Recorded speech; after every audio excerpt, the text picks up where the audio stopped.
Jour de fête en ces temps de reprise économique, la Chine profite de sa plus grande période de vacances. Si autrefois les familles festoyaient à la maison, les restaurants sont de plus en plus fréquentés.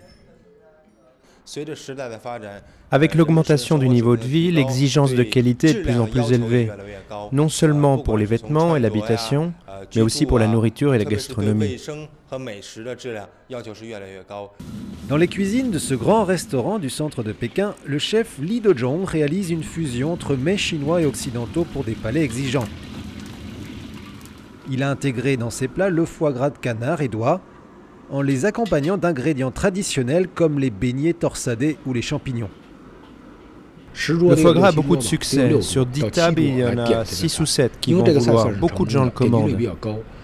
Si Pékin est connu pour son canard laqué, le foie gras, produit à 95% avec du canard, plus facile à élever, est apparu il y a moins de 10 ans dans le pays.